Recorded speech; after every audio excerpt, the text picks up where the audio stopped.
sa wisdom. Anong kaibahan ng knowledge sa wisdom? Any idea? Halos magkalapit lang ito. Ano po? Pero kung tutusin, magkasunod ito. Kapag sinabi nating knowledge, it is more of brain, intellect, knowledge, the things that you know, the things that you learned in your surroundings. Pag sinabi mong wisdom, it is more on the practice of what you have learned. Wisdom.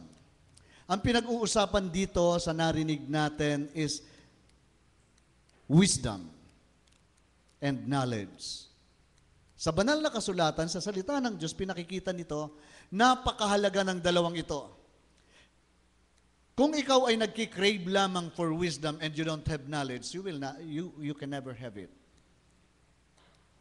And if you crave for knowledge and you don't desire for wisdom, knowledge is useless. Maraming mga tao na nag-crave for knowledge, pero kinamumuhian ng lahat dahil yung knowledge na na-acquire niya, hindi naman nakikita sa kanya. Di po ba? Maraming ganong tao. Sabi, nag-aral ka, nakapagtapos ka ng doctorate, pero mal-edukado ka pa rin. Uneducated. Bakit? Hindi natuto ng wisdom. Walang wisdom. Ang wisdom, mga kapatid, ay na-acquire sa pagpapractice mo ng iyong natutunan.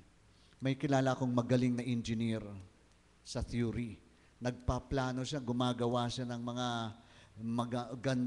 matitinding measurement na hindi mo na maintindihan kung ano yung nandoon na mga isinusulat niyang numbers at measurements. Pero pagdating sa actual, alam mo kung anong nagtuturo sa kanya at nagsasabi pa sa kanya kung ano yung tama doon sa actual.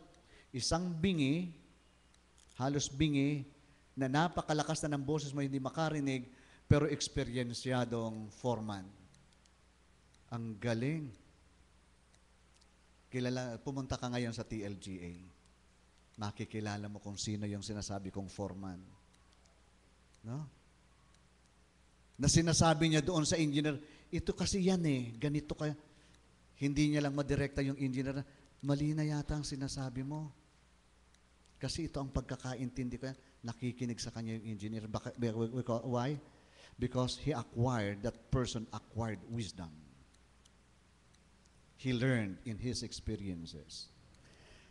Minsan, mga kapatid, nang ako'y bata pa kaysa sa inyo, I was in grade 5 by then, nagtanong yung teacher namin kung gaano kalalim ang Pacific Ocean.